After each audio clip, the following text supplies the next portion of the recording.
And you do get a swivel over here as well as a double hinged... Okay. Hello everyone, and welcome back to Jesse Hecht Creative. Today we're going over one of the best cereal mascots of them all in action figure form, Tony the Tiger by Jada Toys. Before we begin, leave a like, hit subscribe, and comment below your favorite figure in this review. It really helps out the channel. Now let's get to it. Here is the box for the Jada Toys Kellogg's Frosted Flakes Tony the Tiger action figure, looking awesome over here. On the top we have Tony and the Frosted Flakes along with Kellogg's underneath here, this flap, and on the bottom we have a bunch of legalese as well with the Jada logo right there. And on one side we have a picture of Tony with all the accessories over here in multiple languages and everything, and the logo of Frosted Flakes. And on the other side we have the same logo and a picture of Tony over here with some Frosted Flakes and the words action figure. And on the inside of the box we have Tony over here as well as Slam Dunk over there. Tony the Tiger is looking great. Let's open him up. And on the back, we have Kellogg's Frosted Flakes action figure. They're great! And Tony over here. Love it. And on one side of the box, we have Tony with all the accessories over here in nice and neat plastic. And on the other, we have a trip to the Frosted Flakes void over there. Now let's open up this guy. Tony's head sculpt is dual inspiration from the original cartoons he spawned from in commercials and the newer CG models. This is great. I really love the paint on this one. It looks really nice, especially the stripes are all awesome, but the face leaves a little bit to be desired. Both eyes are missing the mark here by a long shot, as well as this orange part on his snout. It's kind of weird, and honestly not that great in my opinion, and these are pretty good at least, as well as the back looks nice, but the paint could be a lot to be desired. And the inside of his mouth looks pretty good too, from what I can see. Tongue in there, as well as the deep recesses of his mouth is pretty cool. Ha ha ha! The whiskers are made like kind of wiry material we saw with Chester Cheetah, and this is made of cloth, which is pretty cool. It has Tony right over here. That's cute. And for articulation, the head can go back this far, forward this far. You get a side-to-side pivot as well, all the way around pretty much for the head sculpt. Great head sculpt, but needs way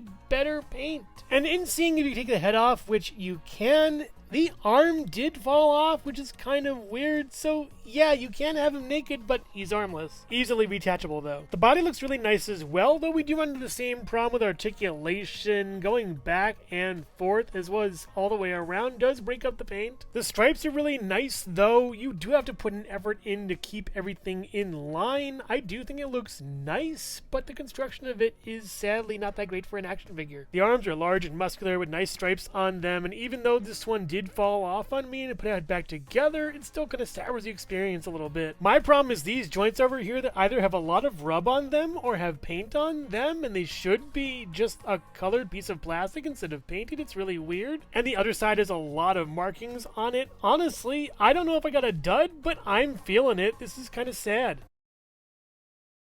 And while we did cover articulation back and forward all the way around, swivel over here, very nice for this, best joint in the game for this figure. Also back and forward for this joint down here, crunch forward, crunch back, and then side to side. Excellent articulation on this. I really love this and would love for more figures to have this moving forward. This is like a rubber piece also, pretty cool. And for the arms going up pretty far and down, not really scratching like it all over here. Really nice. You also get a swivel with it as well. No butterfly though. And you do get a swivel over here as well as a double hinged.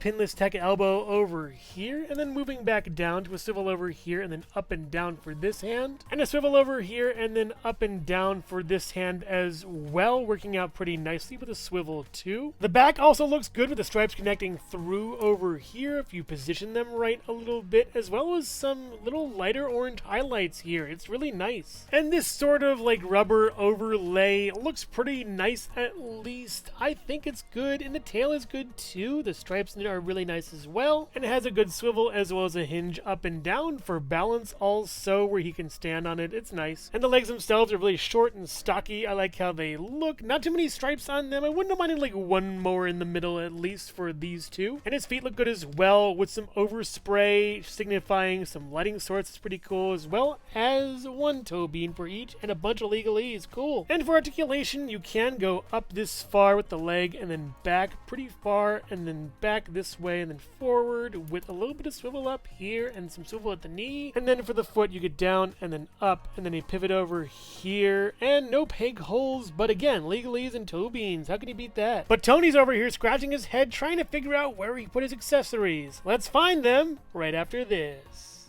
Hello everyone, and thank you so much for watching so far. Make sure to click like, subscribe, share, leave a comment, and hit the bell icon for more creativity. Now let's get back to it.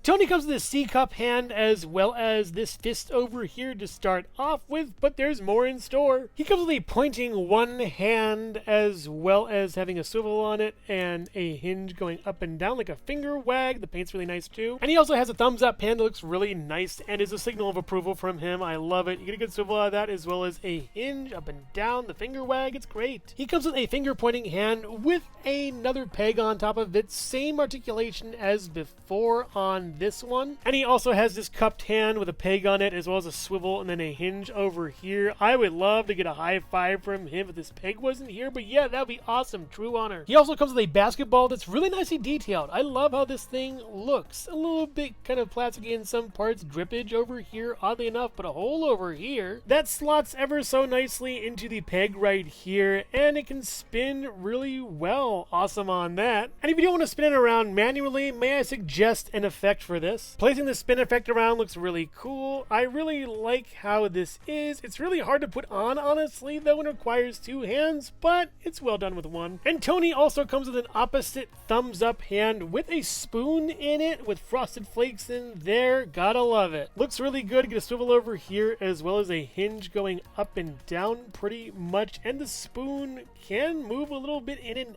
out, weirdly enough. That's odd. And with some finagling, you can take the spoon out. Actually, it wasn't really glued in at all, and give him another thumbs up hand. So yeah, that's pretty neat. A little bit sideways though. And finally, going back to the outstretched hand, placing the cereal in this peg works wonders for this. You can also palm the cereal pretty well. It's pretty cute, and it looks nice, him cozying up to a bowl of his favorite cereal. Yum yum. And you can also have him palm the basketball. That's pretty cool, but not as cool as palming it and spinning it around. Yeah, Tony is the master. And finally, going back to the cupped hand he initially had, it holds the box of cereal that he comes with. Oh, this is cute. This looks even better than the Cheetos bag, and I think it's mostly because it's larger and much better to read. This is just great. It is a little bit kind of hollow plastic. Very nicely done though on the printing. I love it. Over 1 million kids help. That's so sweet, Mission Tiger. That's awesome. There's even a QR code on here dating this thing. I wish there wasn't though. That would be interesting. And there are nutritional facts you can't read on the side. This is probably taken from one of their boxes. I haven't had this cereal in years, but I really appreciate what they've done with this. They turned this mascot into a plastic figure, and it's just so awesome for articulation. I like it a lot. And Tony the Tiger stands at about 6.5 inches taller. So next to the Jakks Pacific Super Mario and Sonic the Hedgehog in 4-inch and 2.5-inch scales, the Nendoroid Miles Tails Prower, the Jada Toys Mega Man, the Figma Metroid Dread Samus Aran and the Jazzwares Pikachu, the Jakks Pacific Movie Shadow the Hedgehog, Homer Simpson, Collector's Edition Knuckles, and the Mattel Minecraft Movie Jack Black Steve, the Hasbro Marvel Legends Animated Series Spider-Man, the G.I. Joe Classified Series Snake Eyes, the SH Figure Arts Yoshi, and the Lego Bionicle Gift with Purchase Toa-Tahu. And here is Tony the Tiger next to some of his other Jada Toys contemporaries, such as the Universal Monsters Invisible Man, a line that I truly missed and wish we got the Mummy for. That would have been great instead of the black and white Frankenstein. As well as Fei Long from Street Fighter that I recently reviewed, and Chester Cheetah from Cheetos that I also recently reviewed. Who, like Tony, is a good figure with good accessories, yet has bad articulation in a lot of places, and I'm afraid to move him sometimes. Overall, this tiger hasn't earned its stripes. Tony the Tiger is quite possibly one of my favorite cereal mascots of all time. He was like everyone's dad back in the 90s. He was awesome. So imagine my excitement when he gets released, and then getting this somewhat letdown of a figure makes me really disappointed. The idea is there, the sculpt is on point, but sadly the paint and articulation really suffer on this figure. The eyes of missed the mark on both counts, as well as multiple stripes not being fully covered in black, with the white being kind of sloppy on the hands. It's a fiasco. I really do appreciate the effort from the designers, because this action figure should be a slam dunk, but sadly the people who made it turned it into a foul. I also had to heat the figure up initially upon opening the box, as well as removing the cereal box from the hand caused some paint rub, as well as other paint rub in other places on the figure after the review. So if you're a fan of Jada toys, Tony the Tiger, and cereal mascots, I wish I could recommend this to you. It would have been great. But sadly, I can't recommend this figure in its current state. I might hunt down another one sometime soon to see if it's better, but I can't recommend this one as more than good. But make no mistake, my compliment cereal bowl should be running over with positives, but sadly, it's not. It's an empty bowl of negatives. So which cereal mascot is your favorite? Let me know in the comments below. Thank you so much for watching Jesse Hecht Creative. Make sure to click like, subscribe, share, and leave a comment. You can also visit us at jessehechtcreative.com for more reviews like this one. Thank you so much for watching, and keep being creative. Stay tuned.